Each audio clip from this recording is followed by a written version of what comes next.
Hello. Good evening. How is everyone? Looking I'm forward to alright. a fantastic show tonight. This is going to be great fun. Davey, is your toupee slipped there or something? It's just slightly. So you kind of straighten it or something. Yeah, sorted.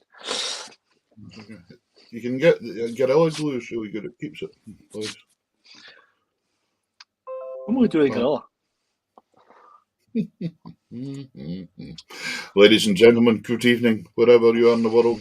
Welcome to Tartan Tunes Scottish Sessions, our weekly show. We've been at this for nearly 3 years now. This is amazing. Nope. What? You've been at this for more than 3 years now. Oh, right, okay. I think it was August. Yeah, my hair was the same colour as yours when I started. What, missing? Right. Anyway, listen, we've got a great show tonight. We've got a young man on that we've been trying to get for a long time. It's great. He's made it at last from the other side of the pond. And we'll tell you lots more about him. No, we will. But we do have Lorne Cousin coming on. We'll stop you there. Look where this viewer's from. Uh-huh. Kenny Morris in New Zealand. It's tomorrow there. Do we work that one out then? Well, right, I don't okay. know. I can barely work out what the time is in Miami. Main thing, ladies and gentlemen out there, we're relying on you to do the same as usual and share this show all over the place. Hit your share button. And the other thing we really want you to tell us is where you are in the world, because it's always fantastic to know where you are. Because, like Davies in Dundee, I'm in Shetland, and our guest tonight is coming all the way in from Miami. I think that's the other side of Ireland. Beside the wet bit. A bit further out. That's in Missouri there. Great. There's Marge in Missouri. There you go, it's 8 a.m. in New Zealand. My goodness. Piping with your breakfast, Kenny. Piping with your breakfast. Exactly. Anyway, so listen. Firstly, thank you to everyone who has nominated us for the Trad Awards this year. We are waiting to find out if we are picked to be finalists. Thank you very much. Is that finished now, is it? That's all done. That finished last Sunday. Okay. So we'll see. Hopefully we'll find out next week or so. And if we're lucky enough to be nominated again, then we will need your support to get us over the line for the first 3 times. And even if we haven't not been nominated, we'll still be nice to Simon Toomey and the Trad Awards and all that. We'll still be. Well, it's funny you should mention that, Peter. That leads us on to our first video. Yeah. Oh, look, there's somebody in Campbelltown. Woo! Adam Brown. Yes, that leads us on to our first video. Last Sunday was the Young Trad semi-finals. Was it not the Friday? The Sunday. Was it? When we were on? Yes. It never got announced until the Monday, because that's why we didn't put the results out. So we have had guests on. Imagine them having something like that on when Tartan Tunes was on. I know. Shocking. Absolutely shocking. Jeez. No wonder we had so many viewers last week. Yeah. But we do have a few of the current what were semi-finalists up joining us in the next few weeks. Yep. But this video is from the one and only Blythe Shand, who is the youngest semi-finalist this year at the age of 17. Yeah. And folk will know her from her supergroup, the Shands. Yeah, the family band. But also, she's an amazing accordion player. This track's her playing the piano. It is. But she did accordion and piano on the night. You can actually go back and watch the semi-finals. Yes. They're online. If you are in the UK. Yeah, if you're in the UK, you can go and watch them. But this young lass, I don't think has got anything to worry about in her future at all as a musician, because she played amazing. I think the folk that should be worried about her playing are her brothers. Yeah. And Jen Butterworth here is accompanying her. And you can tell when Jen's enjoying herself, because she's just got that smile going. So have a listen to this, folks. It's amazing. So the first tune is Lewis DiCarlo's 70th birthday, Strathspey by Simon Toomey. Great.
It's awesome. She, What can you say? What's she, 17-year-old? 17. Wow. It's fantastic. It's absolutely amazing. Absolutely amazing. Here's everybody joining to see this guest hours tonight. It's a busy night tonight. Busy night He tonight. wasn't joking when he said aunties and uncles and nieces and nephews. Yeah. Oh, she's on. Oh, yes. Very good. No, really good. I mean, Gordon Shan must be so proud of his family, Gordon and his wife, both of them. I mean, Gordon's a great composer himself. He is. But Yep. you can see that the kids are coming through. They're really innovative musicians as well and taking on that mantle. So, and it must cost them. It must cost them a fortune keeping all these guys and instruments and things. To be fair, all the gigs they play, they can pay for them by themselves. They're amazing. They're amazing. Now, our guest tonight, we were supposed to have on, I think it was last year. Yeah. But due to a friend of his passing away, he was unavailable. And we'll talk more about that later on because he's a fantastic musician.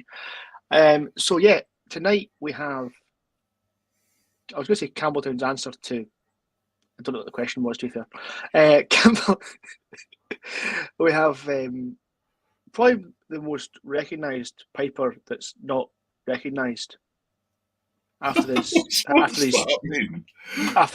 Recognised that's not recognised. Okay. Oh, he can walk down the street and nobody recognises him, but as soon as you put on the video that we're going to show later on, everyone knows who he is. Okay, yeah, that. So, ladies and gentlemen, welcome to Tartan Tunes, and here is Mr. Lorne Cousin. How you doing? Good night. Hello. Good evening, good afternoon, good morning, wherever you are. Nice to see you. Remember, for future, don't ask David to do your build-ups for you, Lord.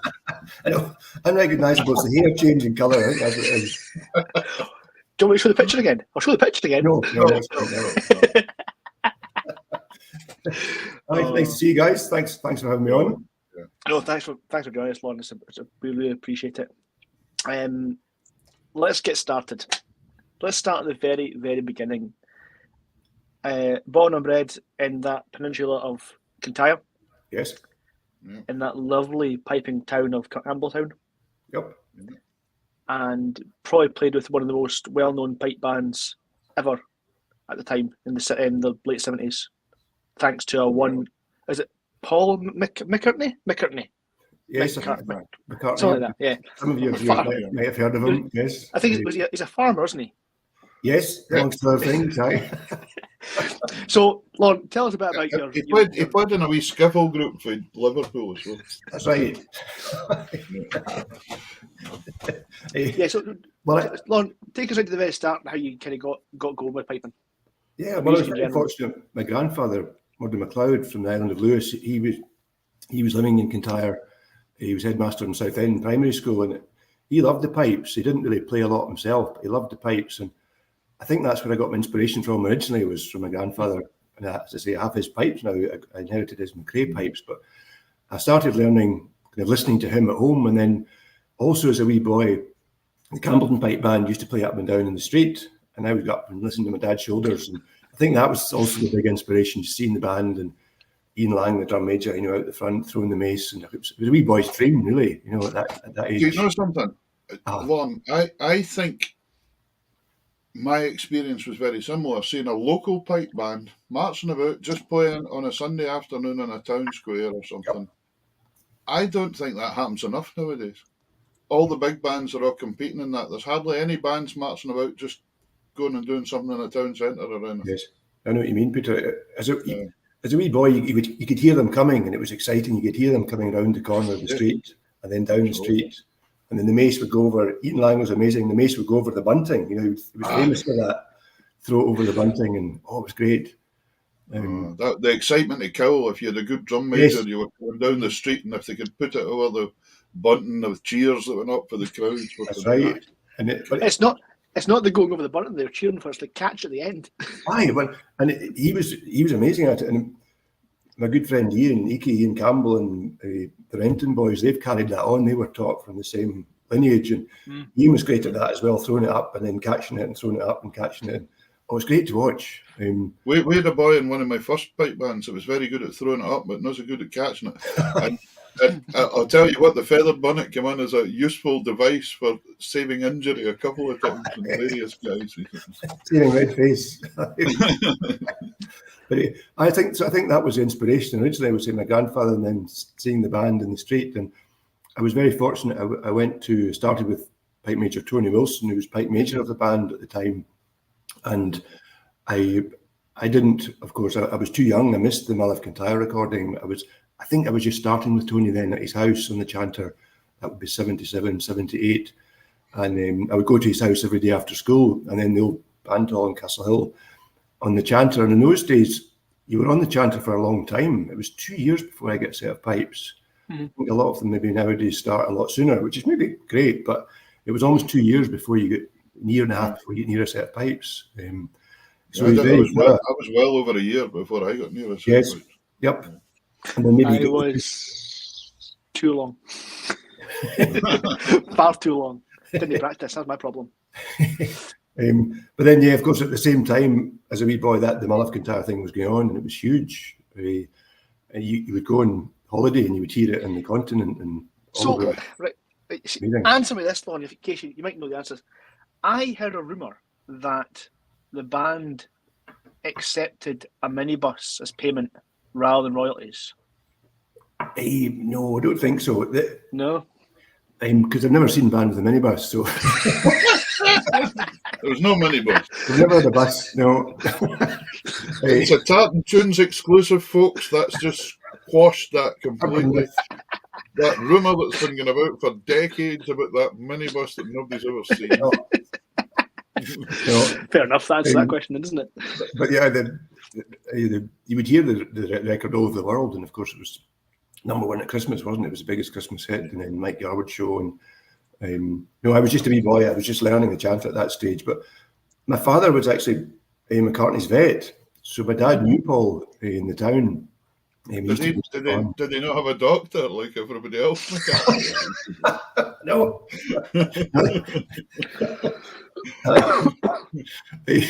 No, so my dad used to go up the farm and treat the animals, and so he got to know him quite well. And there you go. Aye. But I remember the Mull of Kintyre thing. I remember I was in primary school, and I remember the kids singing in the playground while they were sliding about in the snow outside and things. It was amazing. That was great. I know the melody was so simple and strong that it stuck, and that was it. So. Yes, no, sure, that's right. And that brings us to our first video. Let's hear that melody. Yeah, I'll try.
And of course, that was filmed beside the world famous Hollywood sign in Dumfries.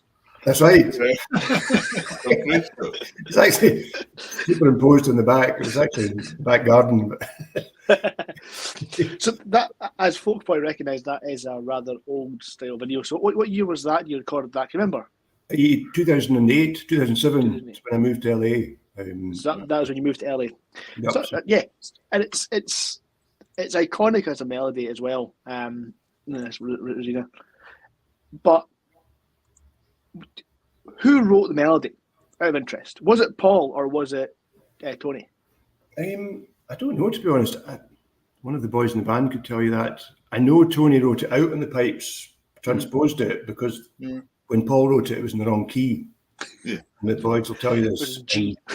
It was the wrong key for the pipes, so they figured that out pretty quickly. And Tony went up to the farm, and he and McCartney figured it out. And I still remember it being on the band hall wall in chalk, the notes for the guys to play. But Tony had transcribed it or transposed it over to B flat, or as close to the pipe scale. Yes. So when McCartney wrote it, it wasn't in the right scale.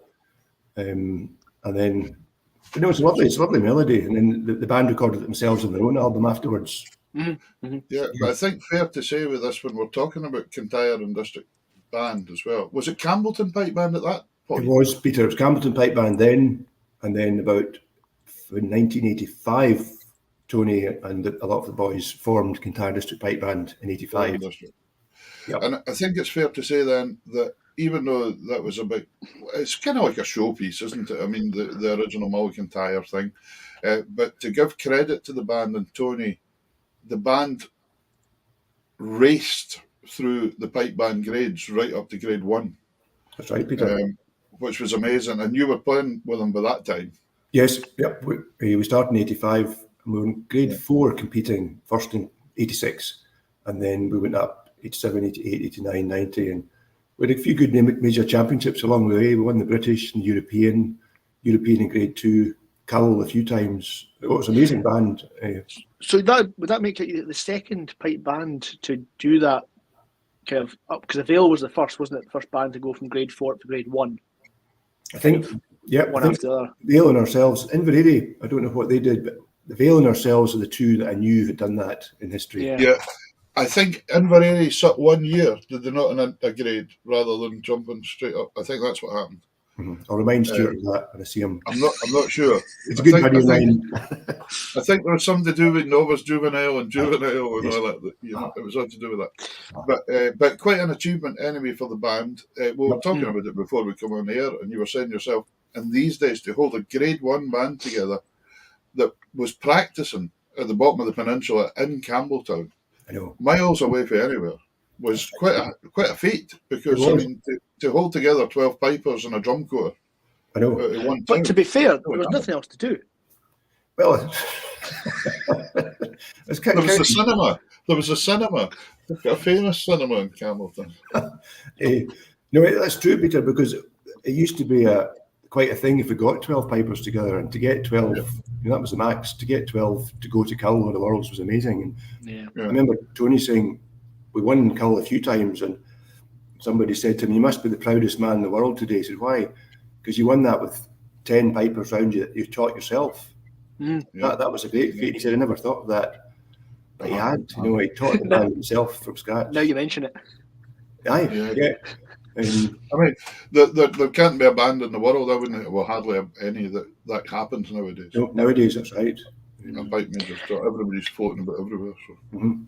So, after Campbelltown, you went to Glasgow Uni, is that right? Yes, I was at Glasgow for 4 years. And you did a degree in? I did a degree in law, which is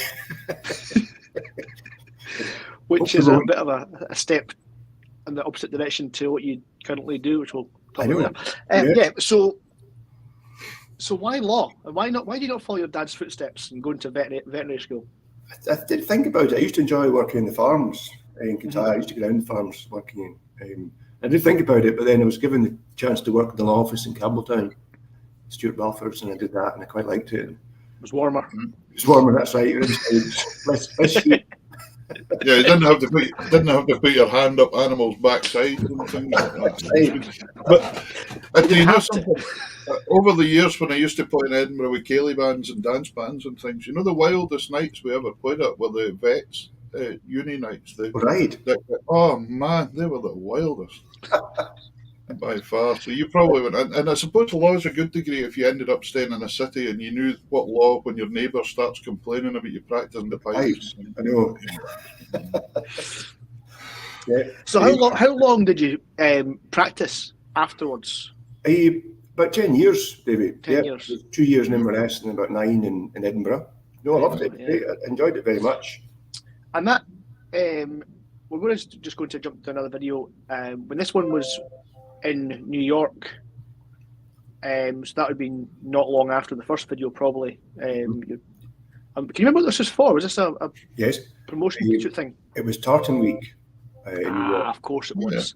Which about 2008, 2007, 8 or 9, I think it started around then. And I was asked to go out. I think I was in the States by then anyway, and I went over and I was asked to play. And then I was asked to go on to the morning show, which was the breakfast show in the States, in NBC or something. And it was from Grand Central Station, where they had a big Scottish festival going on. So I was asked to play just before she was doing the weather forecast, or during it as well. When you mentioned Tartan Week, that there was a chap in Edinburgh when I was there, a fellow called Magnus Orr. Oh, yes. Magnus had quite a lot to do with Tartan Week. Now, ironically, and about a year ago, there was a new teacher started up at the school, the wee local school in Yell here, where I live now.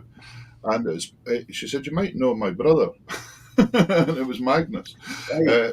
So it was really interesting. So his sister actually works here as well. But I think Magnus still has stuff to do with Tartan Week. Yes, that's right, Peter. He was great, Magnus, at the start of getting it going, and the parade, I think, as well, down Fifth Avenue, which is coming back for getting it going again. Yeah. Small world. Yes. Here's a short clip of Glasgow City Police Pipers. Yes.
I'll talk in front of you. You guys can mingle if you want to be on TV behind me. I don't mind. That was leading into the weather. It was raining. Yeah, and you're a dog. I like that. I like that. A cuddle at the end of the Michaels. You don't always get that very often, do you? No, that's true. Yeah, so you've done 10 years of law, and you played at a wedding. Yes. For a wee lassie whose dad was a farmer. Yes. A crofter, I think he was. It's not the first, it was a crofter. Yeah, you were the piper at the Stella McCartney's wedding. Yes. Yep. Where was that again? Was that up in Butte? Butte. Butte. It came about because we had the statue, which the local trust, Mum and Dad run the trust, but a lot of good Campbellton people are on the trust to have a statue erected in memory of Lady Linda. Mm-hmm. She died. So there was a beautiful bronze statue made. It's still in the garden, in the Lady Linda McCartney garden, I think they call it, beside the picture house. And when that was commissioned, I was asked to commission a tune also, which I wrote for Linda, called Lady Linda McCartney, sort of Gaelic air waltz.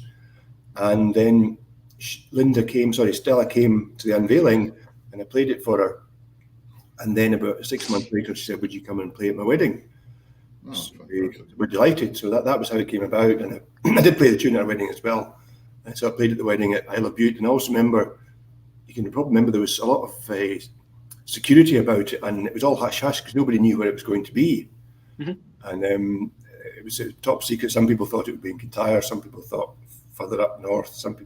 Nobody guessed Isle of Bute. And then eventually we all popped up there in the Isle of Bute.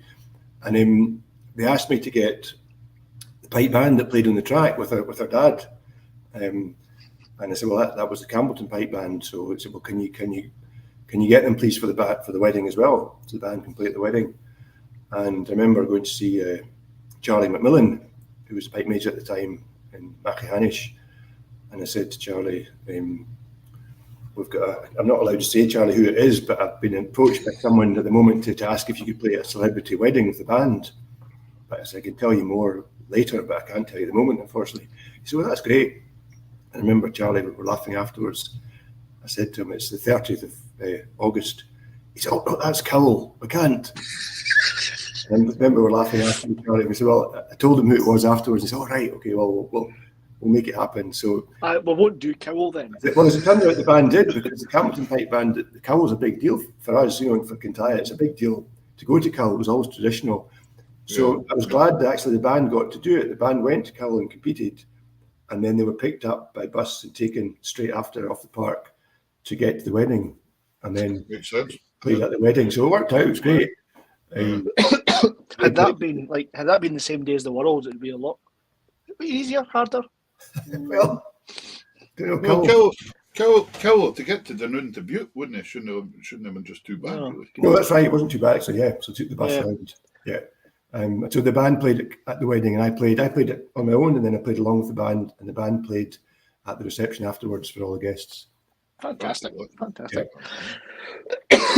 And there was a load of celebrity guests there, of course, as guests to the wedding, and that leads us on to a certain one named singer who's currently on a world tour.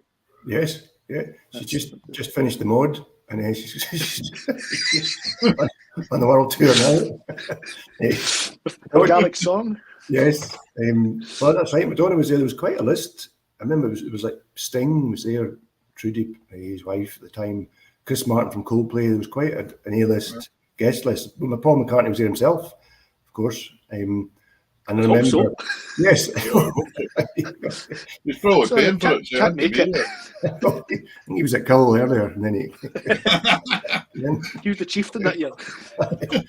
But I also remember after I played, I was standing and Madonna walked past, and she said hello, and she kept walking. And I thought that was Madonna, and I didn't really think any more of it. And it was only 2 years later I got a call in Edinburgh at my flat. And it was her manager saying Madonna would call you later. And then she called. I was actually in the shower. She left a message in the answering machine. And then so I phoned back to this house in Beverly Hills, and someone answered. I can remember saying, hello, it's Lorne Cousin here. Could I speak to Madonna? Real telephone call. And then I spoke to her, and she said, I saw you at the wedding, and I loved the bagpipes, loved the tartan, I loved the pipe band. And so I spoke about half an hour to her explaining pipes and drums, and it was the pipes that she liked, but it was also what caught her eye. I don't know if I've ever said this, what caught her eye was the tenor drumming and the flourishing. I read that, yeah. Yes, and she is very innovative. She'll see things and she thinks, I can use that in my show. And she literally said to someone that night, I could use that in my show. And so it was the tenor drumming that caught her eye. And so I had to explain about that. And then she said, well, could you teach my dancers to do that? So, well, I couldn't. I would need to get someone to teach the dancers. But it was the dancers who would be the drummers in the show. Yeah. So somebody teach me first. That's right. Like, you can do the pipes or you get a push. But so yeah. So you went across there. And I read an article. I think it's Pipes Drums Today. So you were across there and obviously kind of going over a bit more. And that's when you contacted Roddy McLeod. Yes, that's right. Yep, I went over for a few days, and she said, "Can you get someone to do the drumming?" And I said, "Yes, leave it with me." So I contacted my good friend Roddy, and he suggested Stevie Kilbride, who was with him in the Scottish Power Band at the time. Yeah. And then Stevie actually came over and went over together playing. And I remember we got there and we were panicking because Stevie had a drum with him, and the drum skin had burst, top skin. So we had 2 hours before the audition or a meeting with her, and we were going round LA trying to find a drum shop. And we found one, and he got the skin and put it on, and got there just in time, and then played a few tracks for her. But as it turned out, she decided she wanted us, actually, in hindsight at that stage, luckily. But we just played a few tracks for her. And then actually that night, they sent us into the recording studio. We're both jet lagged. We got off the plane in the morning, played in the afternoon, then went into the studio with Steve Sedelnik, Stuart Price, who's a producer, Sean Spuler, 3 guys. And we played for a few hours doing different things. And then eventually they kind of let slip, or they eventually disclosed what they wanted from us or what they needed. And it was to be a break from John Lennon's Imagine. She was going to sing that. So it was to start slow, like an air or a lament, and then get faster, happier, and go into the groove. So it was a bridge between the two. So again, and this was about midnight. Did you not say them? Could you not tell us that 3 hours ago? And we could just got on with it. No, just recorded the round tree for you about 6 times. No, eventually, Peter, it was about midnight. They told us that, and so I happened to have a McDougall's Gathering, Peabrook, in my head at the time, and so it was kind of loosely based on that. It's actually not identical, but it's kind of loosely based on that, a Cranlure movement, because that fitted it. And also, which was new to me, was it was a click track in your ear, and you had to be very rigid. And as you probably know, for a lot of us traditional musicians, it's quite difficult to adapt to start with, because they don't used to that. We ain't used to that. No, it's right, because you want to stretch the notes and put expression or put Gaelic into it. Big Tony used to say, you want to put the music into it. So with this click track, it was quite difficult to start with, but we did. So the slow air part worked. That was quite easy, the Peabrook.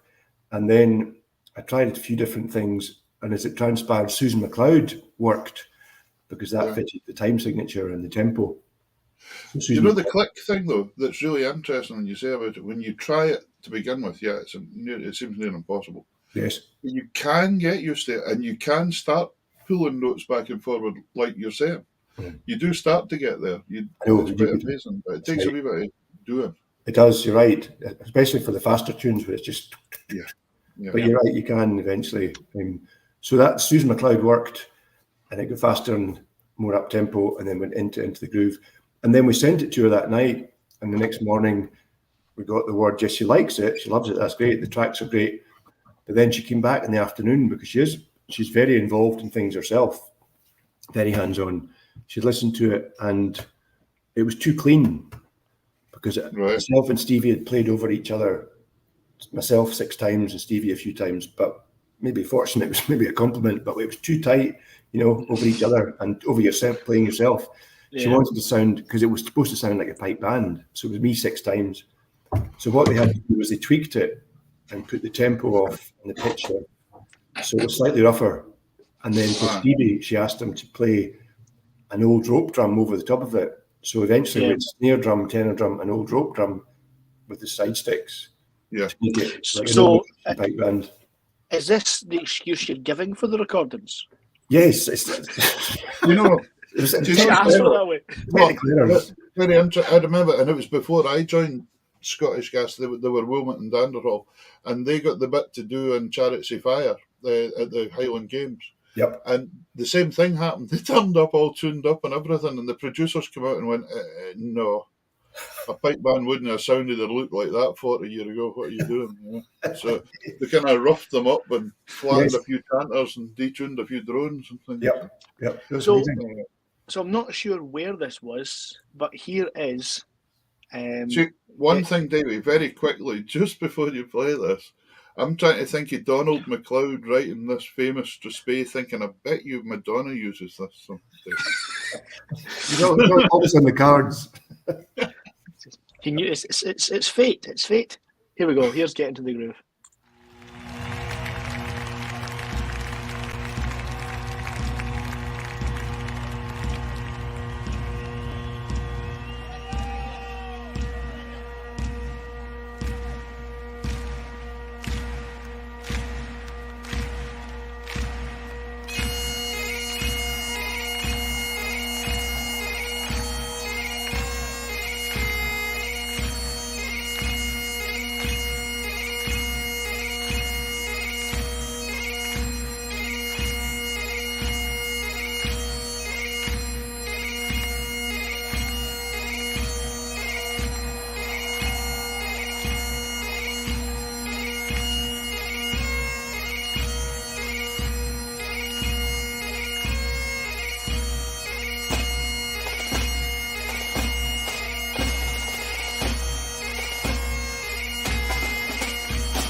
That's fantastic.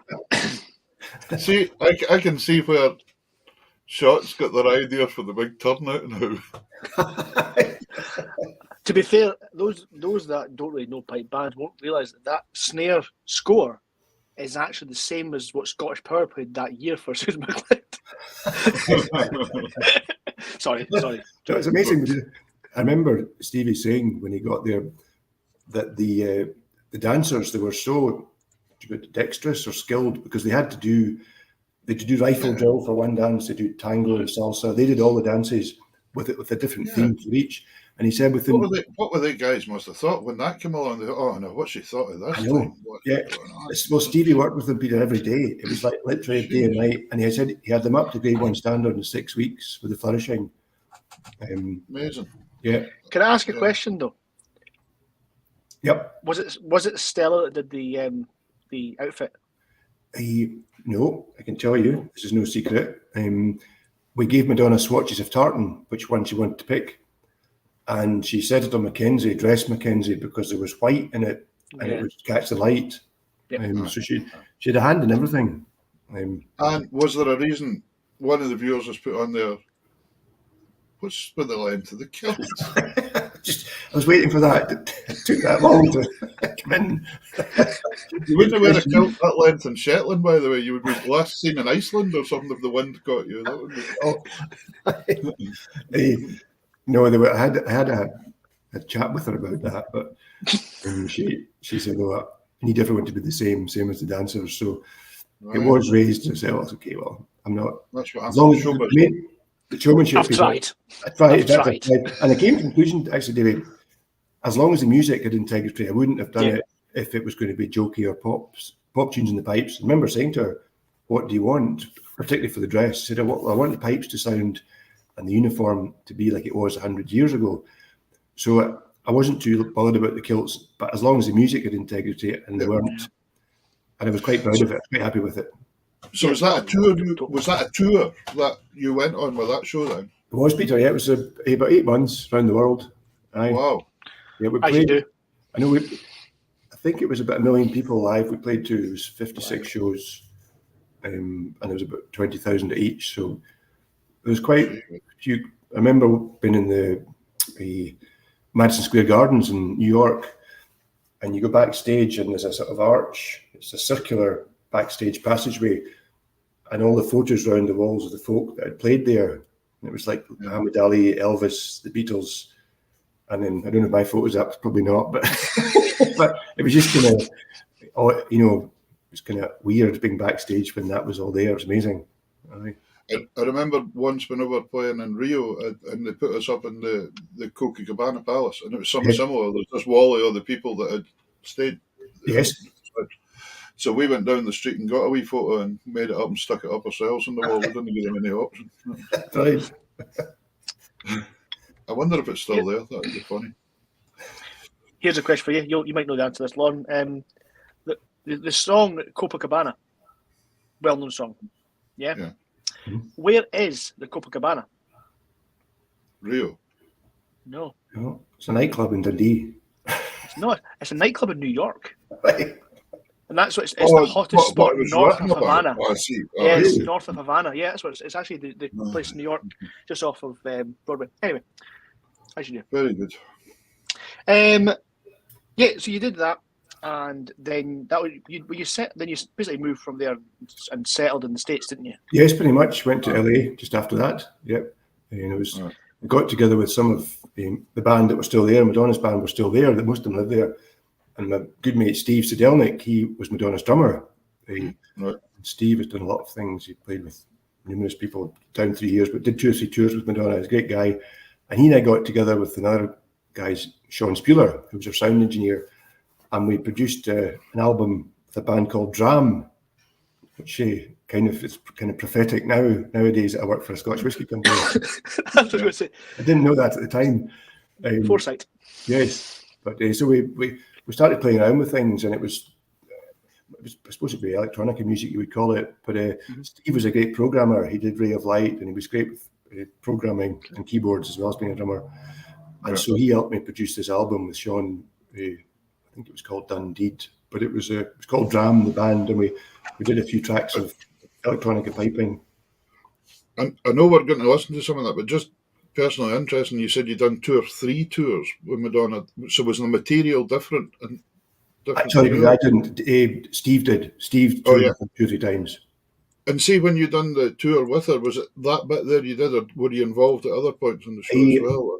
It was that bit, and then I'm glad you don't have a video of this, Davey. It's too late. I did dance with her after that track. I came back on and did a wee sort of Highland Fling, but it's too late. I do have. Right, so I've got 3 minutes to get a video. She was very, very the way to find it. She was very inclusive. So I'd come on. We all had to come on at the end. All the performers came on at the end for Holiday, but I didn't play in it. So it was really into the groove. John Lyons and obviously, as a part of the band, did you get to know Madonna a bit yourself then? That was very interesting. Do you keep in touch to this day, kind of style, and say hello? Or? I could, Peter. I'm still in touch through her manager, yes. But at the time, before the tour started, I saw her every day because we rehearsed every day.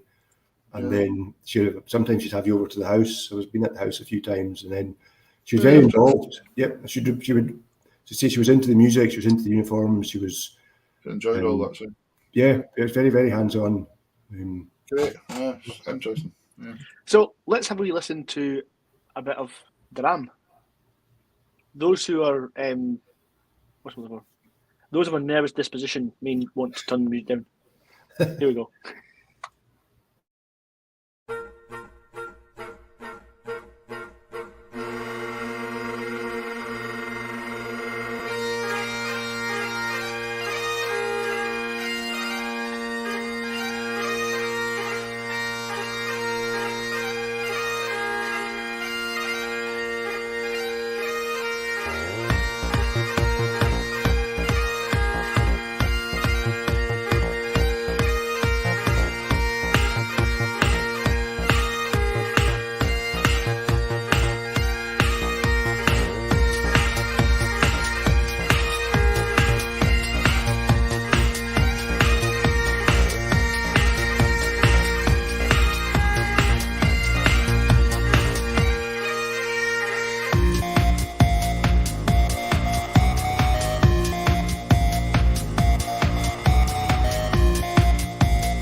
That's that beat as well. It's perfect.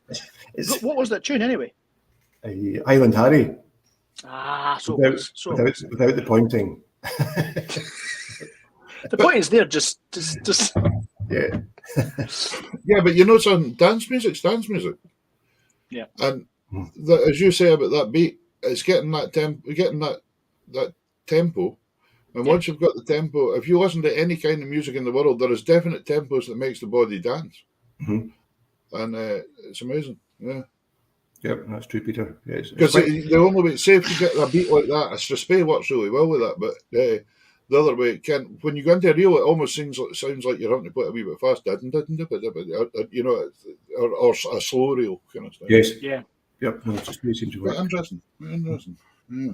So you're across the States, and you were working with a pipe band. House, what are they called again? Remind me. House of Scotland. House Scotland pipe band. Yep. And were you pipe major at the time? Were you? No, I played with the band a few times, but Hamish, Yule, and Peggy Yule in San Diego. Yes, of course. Yes. Good friends of mine, and they've been the mainstay of the band for the last 20, 30 years. Yeah. And they asked me to come and teach them. So I worked with the band for about 4 or 5 years. In San Diego, I used to travel down once a week and work with them. A great bunch of guys, and very enthusiastic, great musicians, and always teaching. You know, bringing youngsters, bringing people forward. Right. And we used to compete, but we decided one year we would take a year off and do an album, and we worked hard on it. And the band had a great relationship with I think it's called the Speckles organ in San Diego. It's a big outdoor organ in a pavilion, and they used to do a show every year with them. So we decided to do an album along with them. So it's very traditional tracks. It was sort of good old fashioned crowd pleasers, that we did on it, and it was in B flat. But it was very pleasant once you get used to the B flat sound. In fact, you wouldn't know probably to listen to it. So was this B flat before it became kind of the common for recording? Because obviously McCallum's chanter and things like that kicked in. Just when it started, Kenny was great. Right, we used McCallum chanters. 2010, maybe 9, 10, right, we did it. And as you know, prior to that, pipers, perhaps at that stage in between the 70s and 80s and 90s, when we didn't realise the pipes were getting so sharp, that we were in that awkward stage between B and B flat or A sharp, whatever, and we were playing along with other instruments, not realising that it wasn't in until we got wise to it. And now it's great. We've got these amazing B flat chanters now, and you can do it, Peter, as you know, you can do it. Son, I was always really lucky if ever I was involved with something that needed a D in it, because I was always banging tune, because my D was so flat always. One note. As long as it was just a one note, my D, notorious flat D. High link feudal harmony is just D. So here's a couple of tracks from the album. The first one is the Fox Hunter, which is a 9/8 jig, if I remember rightly. Yep. Right, here we go. Here's a wee blast.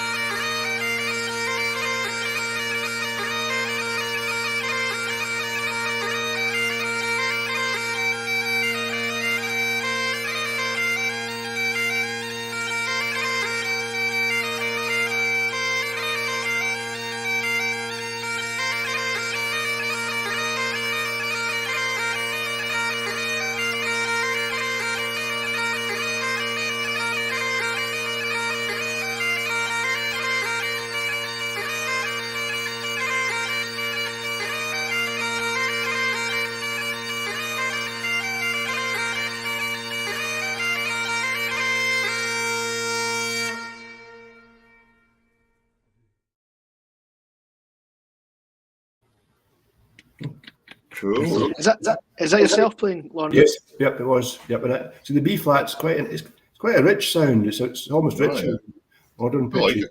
Yes. My old Sinclair chanter sits in B flat nearly quite nicely. Yes. Yeah, I'm sure they are. Maybe from that era. Yeah. It's what was I going to say? About going over there with a pipe band. So you were doing that with a pipe band. Is that what you were doing for a living then at that point in time? Tutoring? Yes, I was teaching, and at the band drams, we did gigs and things as well. But I was teaching pupils and teaching bands and a bit of everything, really. Yeah. And where was that band based then? They were based San Diego, Peter. San Diego. Right. Yeah, so an hour, 2 hours drive from LA every night. But wow. Yeah. But it was good fun, because it was also a sort of counterbalance to what I was doing in LA. I was doing the dram stuff at the same time, but I still like traditional music. That's really my bread and butter. So it was nice to get back to that and work with a band and kids as well. Did you get many random? Sorry, what did you say? The drama stuff you were doing in LA? No, dram. The band was called Dram. Got you. Yeah. I thought you were going to surprise me and be an actor there as well, or something. You hadn't told us about it or something. With the dram gigs, did you get any interesting gigs of them that kind of stood out? Well, we played in the desert at a few sort of parties. These sort of the old days you'd call it a rave, I suppose. But there's big electronic festivals in the desert. We played at one of these. We opened for Cat de Luna, and Lady Gaga was on the next night. So we weren't on the same bill as her, but we're on the same concert. Aye, same gig, different night. Aye, so it was popular at the time. They got some good gigs. Great. But that's a bit like myself. We played the Edinburgh Tattoo in Sydney in 2020, and the next band in was Metallica. Right. So we were the warm-up act. Did Metallica get lost or something like that? Or? No, I think it was like 3 weeks later, the next gig in Oh, right, okay. Olympic Stadium. The night I played in Copacabana, it was who was playing? Liza Minnelli played the next night when I was there. Yeah. Oh, great. We're good company. Yeah. Well, that's it. Now, Argyll man at heart, obviously. And those with sharp eyes would have noticed that all the cap badges in the Tenordom was all Argyll and Southern Highlanders cap badges. Yes. No coincidence. Fantastic. If in doubt, put them on. Yeah, no, it's funny because I don't know why I just thought of it when we were getting uniforms. I said to it was actually my mum and dad's good friends, Jean and Alistair Brown, who have a tartan company and weaving company, and they said, well, we can get the badges for you. So quite a funny story. They actually went to their Giles at Stirling Castle, and there's Hamish and Peggy from San Diego. Yeah, that's nice in San Diego. Yeah. So we went to their Giles directly, and it was a Captain Campbell. I remember he wrote back very kindly saying, "Yes, we'd be delighted as long as the cap badges are worn properly." So it's funny. I remember Stevie and myself saying to the dancers, "Look, it needs to be an angle. You need to put it over, 2 fingers." And they did. To be fair, every night they were backstage, each one checking each other that they had them on right every time. So I think their guys were happy. Well, they've never complained. No. In between a tango, checking your cap badge. So that leads us to when I kind of met you as well, properly. And that was in 2017 at the launch of the first Argyll Southern Highlanders pipe music collection. Yep, that's right. Pipe Live, where this is this next track's coming from. So this is you were contacted by Major Rowan because you've got obviously connections to the Argylls. Do you want to tell folk about that?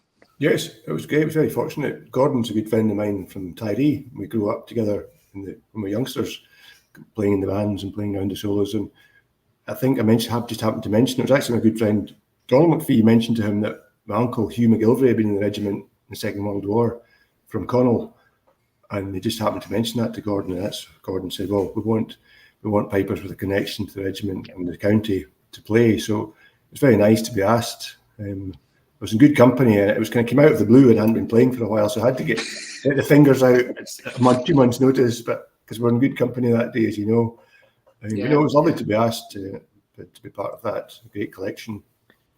And in this video, we've got a couple of 6/8s. And the good thing about it is that you got to choose from all the tunes in the book. Yep. So why did you pick these 2 tunes? McNeil of Ugadale has always been a favourite. A lovely tune. Colonel McNeil was obviously Ugadale's near Macahanish, where you live, Davey. Lovely tune by John Mackenzie, also from Campbelltown. And then Bingillion, it's a hill behind the house where I grew up, written by Ronnie Fleming, a good friend of a piper, shooter Tony, who went to Australia, emigrated to Australia, and wrote a lot of amazing tunes. But this is a cracker, Bingillion, and Ugadale. Both tunes mean a lot to me as well. I put the very first set I ever played in Tunes in the House when I done all the lockdown sessions was McNeil's of Ugadale. And my first broadcast, as I told you, for BBC Scotland 35 years ago or so, I played Bingillion. So it's amazing, both tunes together. Great tunes. Oh, great tunes, Peter, yeah. Here we go, here we listen.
Yes. I want to apologise for the quality of that video.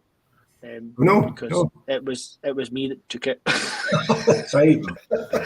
And that was a live stream we did for the book launch on the Argyle's page. And when you go back to afterwards, the quality was horrendous. But this was like 2017, it's almost it's a while ago now. Mm-hmm. Yeah, it's funny. I should mention, I'll get into trouble. My cousins, Keris and Iona McGilvery, are watching, and that's their uncle who was in the regiment. My niece and Florrie Hector just said hello. Hi guys. Right. Yes, it's the connection is very, very strong. I think it's one of these regiments that most folk from Argyle have a connection to the Argyles. Mm-hmm. Even if they've not joined themselves and maybe their father didn't join, or there's always someone that's connected. And then you start. What's really funny, and I didn't know this until working on the book, was that Kinross was actually in Argyll area. Really? It was Clackmannanshire and Kinross. So it came out, and it kind of took a chunk out of the Black Watch's catchment area. Mm-hmm. So kind of bizarre. But that was 2017. But prior to that, you did a stint with the famous Strathclyde Police Pipe Band. Yes, I was very lucky. Yep. Under Pipe Major Duncan Nicholson. Yes. Who I think you mentioned earlier on you've known for a number of years. Yeah, it's a good friend of mine, Duncan. Yeah. How was that, getting back into Grade 1 pipe bands? After a wee while? Because I hadn't played, actually. I was playing in LA, but I hadn't played with a band for a long time. And I've been chatting with Duncan on Facebook, and then also Ian McPherson, who is a good friend, also played with Kintyre District. Ian was with Kintyre from the start as well, and then went to Strathclyde Police with Ian McClellan. So Ian was pipe sergeant, and he reached out and said, would you be interested in playing? And I thought about it. I thought, it was always a boyhood dream. You know, sometimes you have a boyhood dream to play in a certain band. And my teacher, Tony, was in the Glasgow Police in the late mid-60s. And so it was always kind of a band you looked up to, and it was the pinnacle of piping, if you were in Tony's school of piping. Yeah, I mean, that's why I grew up idolising. I mean, it was just my yearly treat was getting taken to the police tattoo in the Kelvin Hall in Glasgow, and the band was playing. And then again, you've got the Argyll connection with Ian McKellen as well, and so it all kind of ties together the Strathclyde and Glasgow stuff. Yeah. Ian from Rossie originally. I am Butte. And a lot of amazing pipers through the years, particularly from the West Coast, were in the Strathclyde or the City of Glasgow pipe bands. It was. So there's a great history. Also from the Hebrides, a lot of Lewis pipers and Lewis and Barra pipers. Yeah. And I mean, Duncan as well. I mean, Duncan was an incredibly innovative piper as well. But I loved the collections of medleys and things that Duncan used to put together. You know, there was always a very Gaelic influence in there and things. That's right, Peter. That first medley, I think it was done his first year, that year, 2011. And so nice. Lovely, wasn't it? I know, full of Gaelic. So melodic. The melodies in it were just so strong. It was fantastic. It was Can you remember the names of the tunes? He opened with Delina Mackay. Right, true. And then there was a few Alan MacDonald tunes towards the end. Skylark's Ascension. No, it wasn't Alan, but a few of Alan's tunes. Yeah. A lot of Gaelic tunes towards the last half of the medley. Great medley. Yeah. Let's have a listen to that medley and see if you can spot Lorne.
What a wall of sound that there.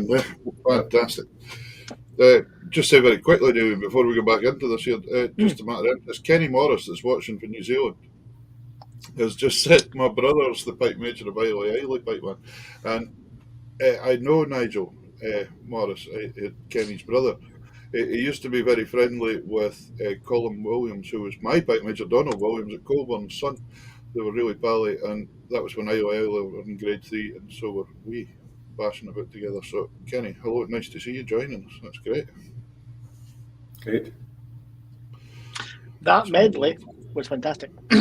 Yep. Brilliant. And on the day, the band just missed out on a top 6 place. They got a 7th by 2 points. Yes. Look at the results.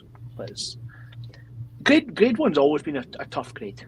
You know what I mean? And it's getting, I think it's getting tougher every year. Mm-hmm. But Davey, what can you do? Davey, What can you do? What's that? Dave, compliment for the pipe major coming there. Oh.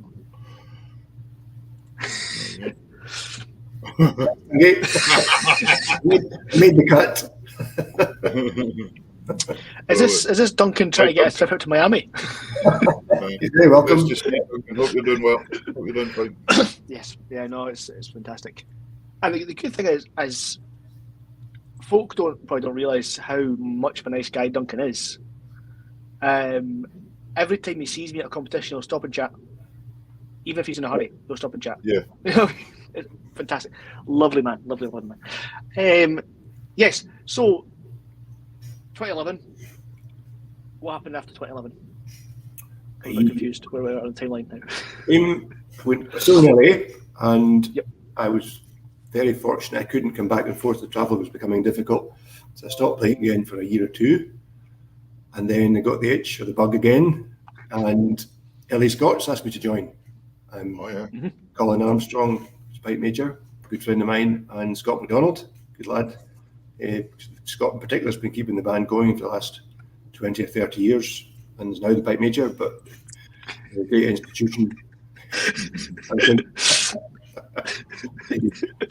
Yeah, so the Collins and Scott's family have kept the band going for many generations. Yeah. I was just reading a wee bit about the LA Scots the other day, somewhere in that Jeannie Campbell's book, actually. Yes. But the LA Scots, I mean, they've been in the go for a long, long time now, that band. Peter, 60s, I think it started as various. I might be wrong, but I think it was 68. I think it was the year before I was born, to be honest. Right. Yeah. And I think maybe they started as something else. There was Long Beach, or there was California. Various names it had, but the McDonald family were in from the start. There's John Brown, who was helping with the drones that day. Aye, We're all coming out the woodwork now tonight. John. So LA Scots were going well in grade 1, and they were unfortunately, they lost a lot of players that year. So I joined, and a few other guys locally joined again, and we played in grade 1. I was pipe sergeant for 3 or 4 years, so I enjoyed that very much. Yeah. And then what took you to New York? With work, Davey. So I was with Balvenie, Scotch Whisky at the time, and then I moved over to be Balvenie National Ambassador, and then moved to Glenfiddich. Same company, William Grant's, who, as you know, it's becoming more apparent. I didn't realise that actually the Grant Foundation, this is not a plug for them, but it's become apparent that they fund a lot of things over and above just the Glenfiddich Championship, which is great. Yeah. There's a lot of small games and competitions going. So I moved to Glenfiddich, and I'm still with Glenfiddich now, based in New York. It was New York, now Miami. Yeah. So what does your job entail then now, or in general? Because obviously you went from law to piper instructor and musician to a brand ambassador. Yep. It's a mix of everything. It's kind of hard to put your finger on it, actually. People say, what do you do? Keep them guessing. No one's figured it out yet. Is it like Chandler Bing's job? Is it? Nobody knows what it is. You just keep them guessing. I mean, are the pipes involved? Aye. Not really, Peter. No, actually. No. It's not really. But once a year I'll bring them out for fun. But it's marketing, leading events, finding partners to work with. Okay. It's all kind of all encompassing. It's great. It's a role which you don't perhaps see in Europe, but you get a free rein to do things on behalf of the brand, and perhaps sometimes work with Scottish societies or perhaps do other things. But it's a great company. As I say, it's not just a.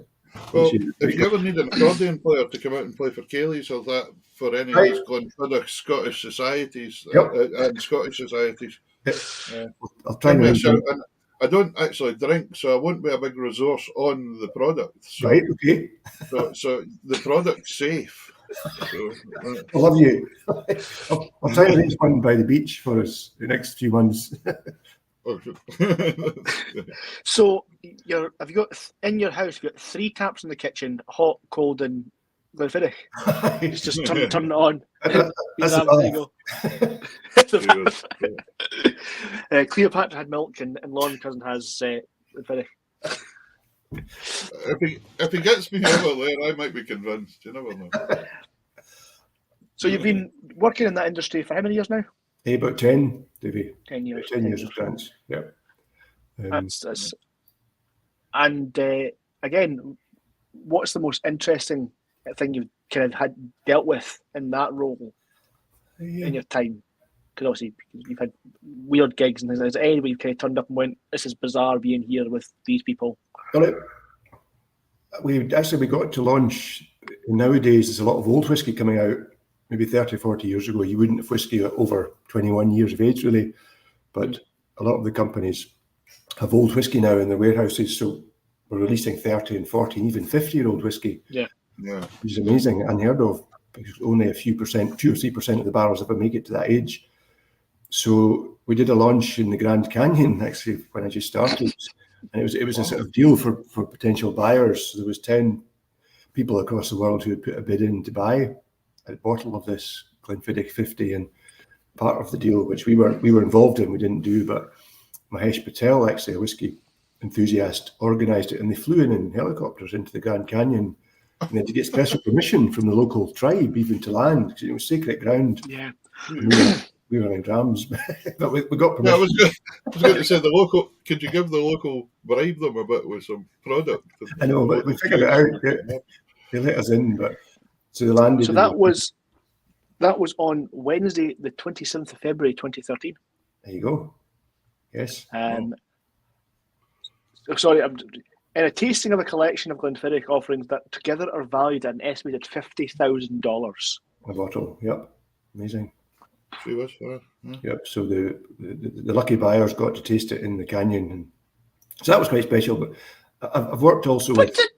Sorry, I just seen the price of the 50-year-old bottle, sold in 2009 for $38,000. Yeah, it's amazing. Yeah, it's amazing. But there's at Grant's, there's David Stewart, who has been with the company for 60 years. He's the maltmaster at Balvenie. And then Brian Kinsman is a good friend of mine. Brian's a piper as well. Brian's a Glenfiddich maltmaster. And Brian played with, I think, the Vale, but also Drambuie, Kirkliston. Yeah. Right, okay. Brian's a very good piper. So Brian's actually the Glenfiddich maltmaster. And then David Stewart actually wrote a tune for David.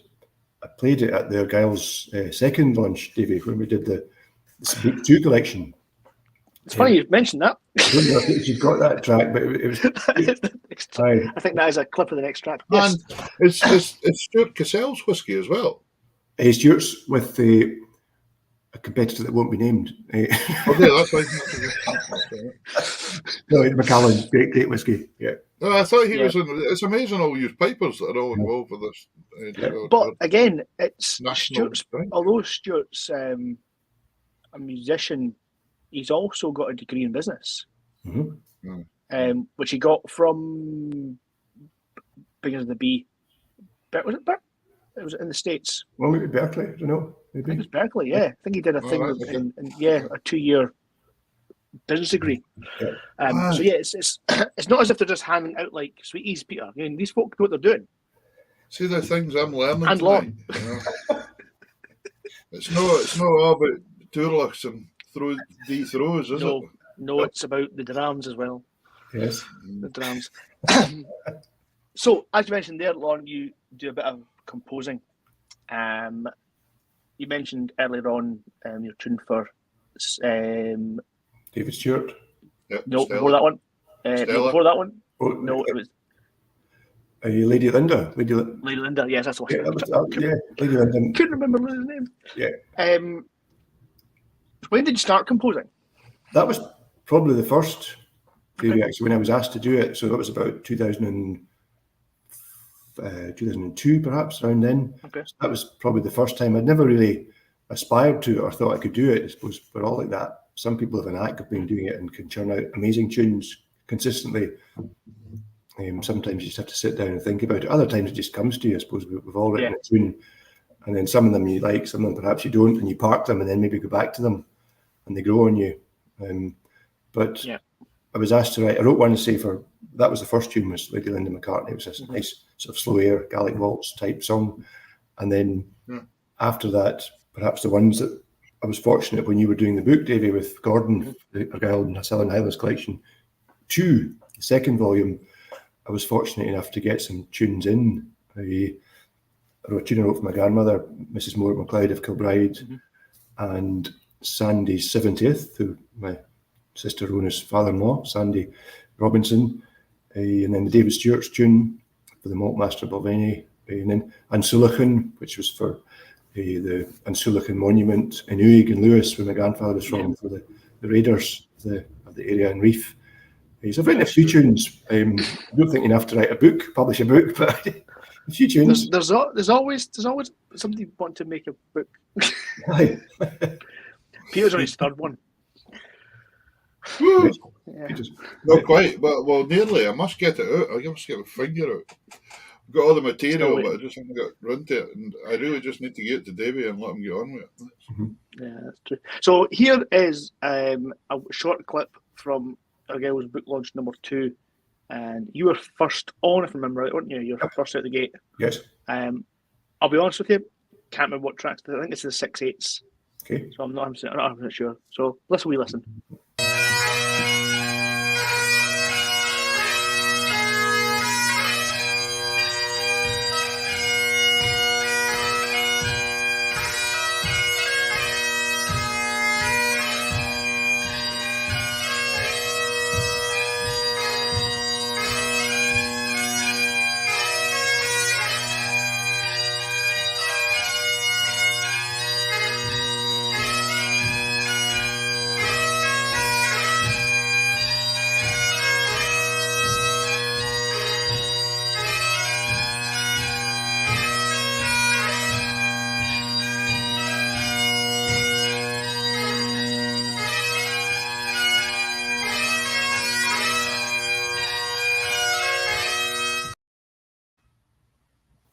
So it was Sandy 70th. Yeah. It's a nice wee short video there, because that was, again, we kind of clipped together bits and pieces for the social media. That finishing after 50 seconds caught me off guard. Yes, and again, it was the tunes you put in yourself and the ones you were playing at the event.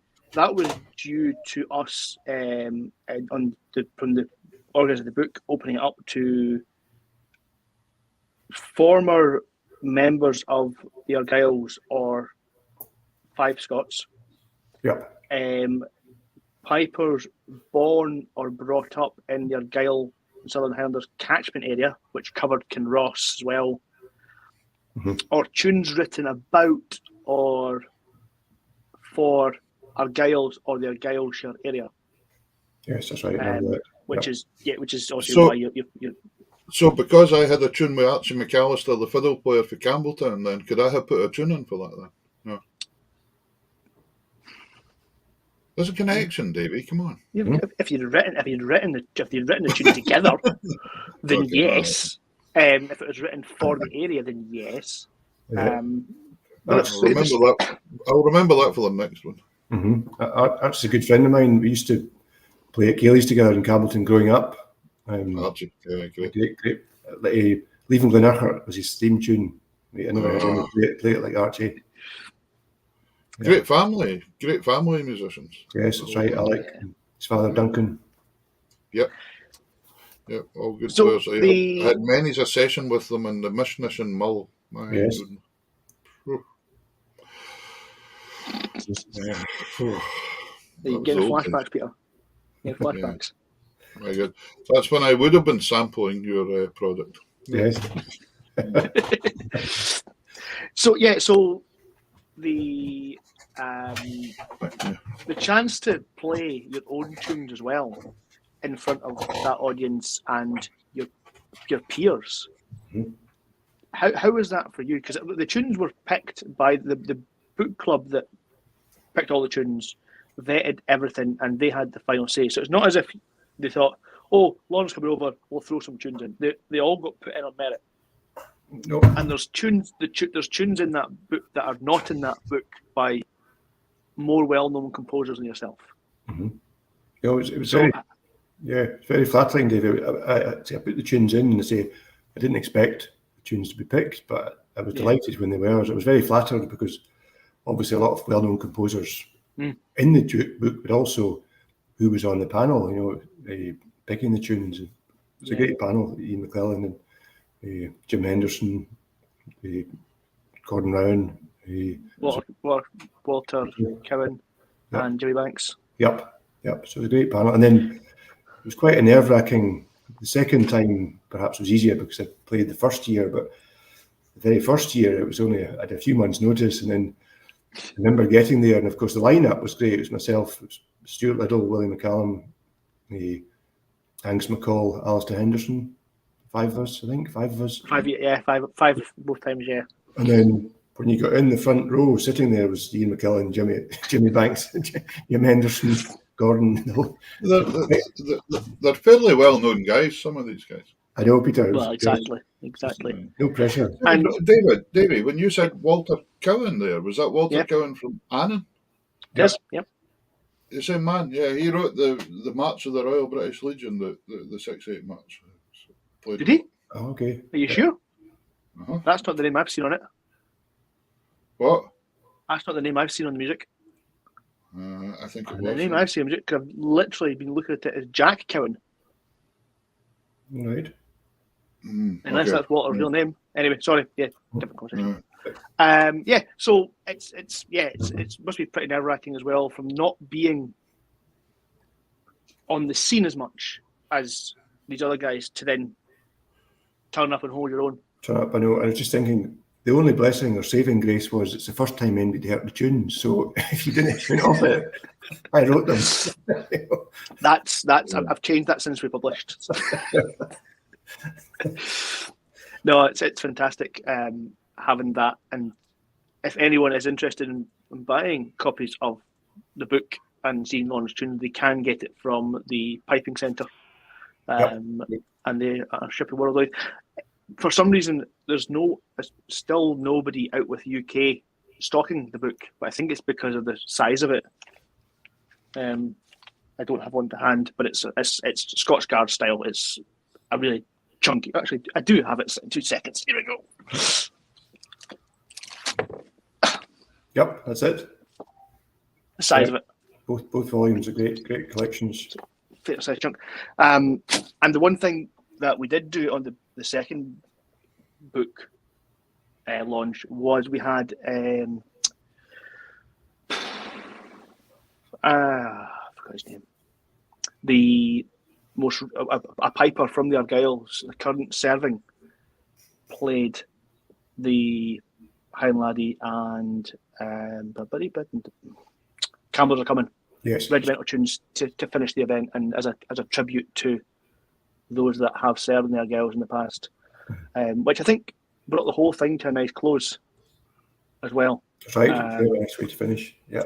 And it was a tribute to your family and your family's families and all that sort of stuff as well. So it was really good. And it was even better the fact you could make it across to. No, thank you, Dan. Play the second time. Yeah, you did a great job yourself over both collections and events. Yeah. Yeah, I've been given the Royal Regiment of Scotland book to do as well now. Right, good, great. That'll be interesting. So yes, we kind of touched on it earlier.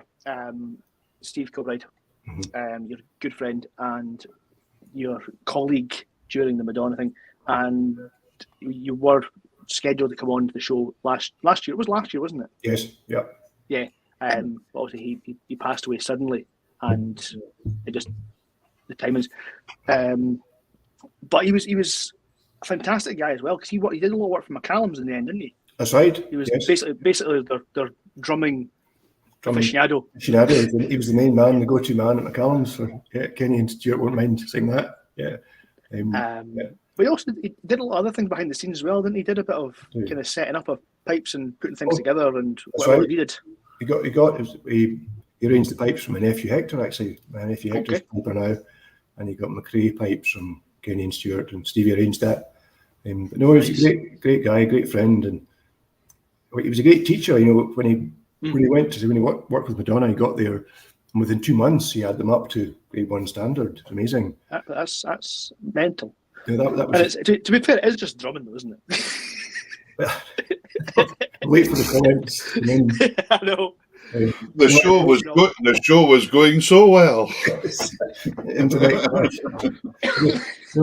That was his forte. Really, was teaching, and anything he touched, he brought. You know, he turned to gold. He worked with a lot of kids bands, Kintyre and Oban and Scollina, I think, with Becula. Yeah.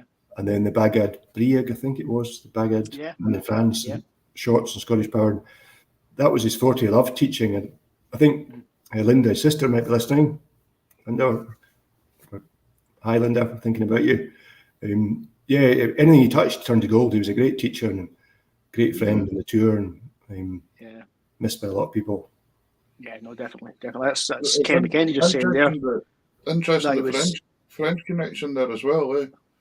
I think that's how. Also, working with McCallum as well, the whole Bagad scene. Yeah, it's a big scene. They became the go-to as well for product and innovation. Yes. Yep, and Stevie was with them. Linda's here. Yeah, Linda's. Linda. Here. Yeah. That was what he loved, teaching, bringing people on.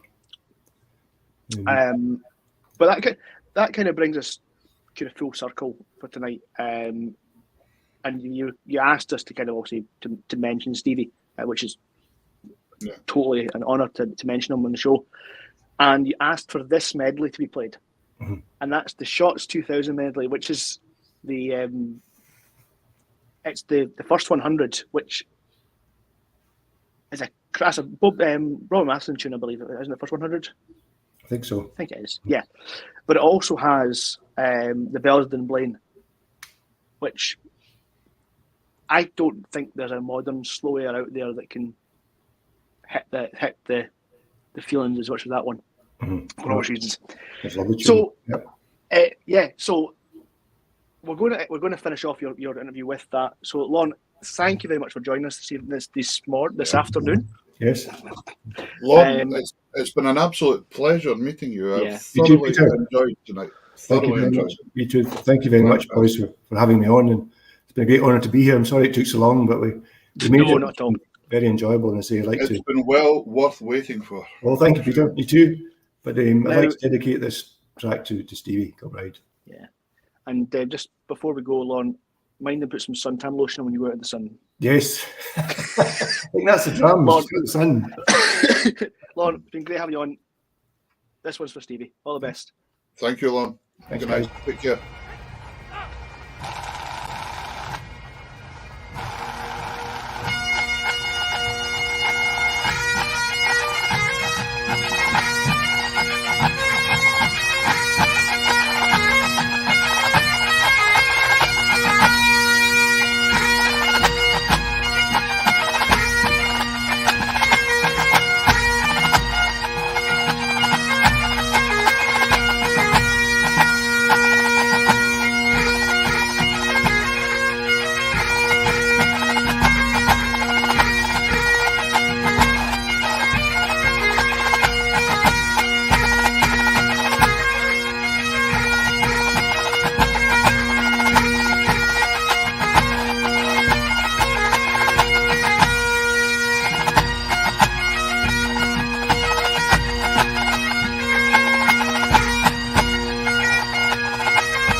That's the way to do it.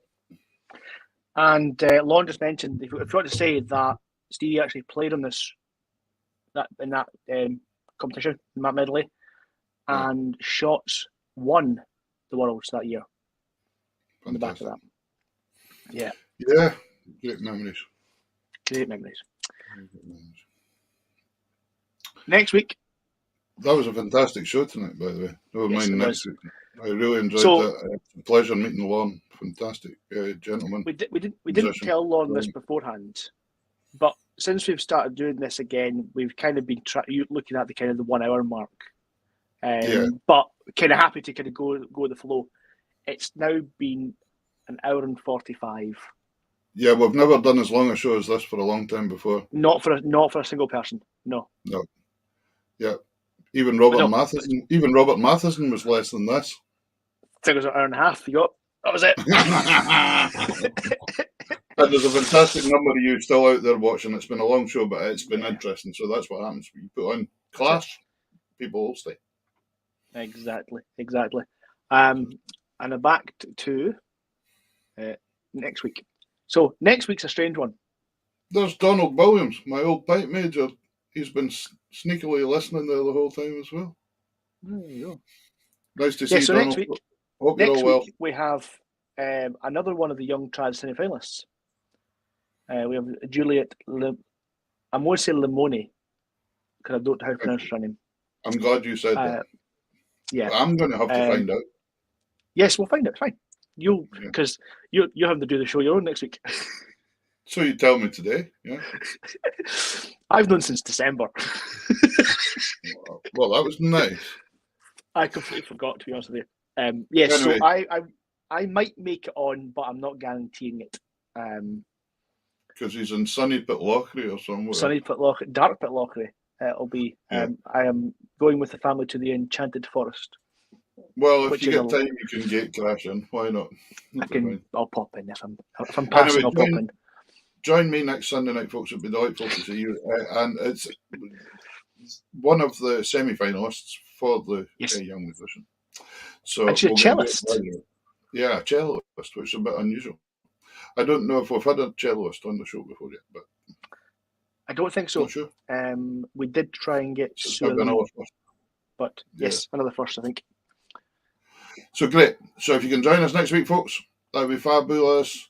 Huge thanks again to Lorne Cousin for joining us for the States. That's been amazing. You can still tell he comes from Campbellton. The accent's not gone yet. Nah. Yeah. No, it's never going to go. I know. We're going to end today's show on a slightly different note. We're going to have House Scotland playing Scotland the Brave to finish off tonight. Fab. Because we didn't get a chance to do that video. So, again, this one's for Stevie. Everyone, Aikava. Take care. Good night. Take care.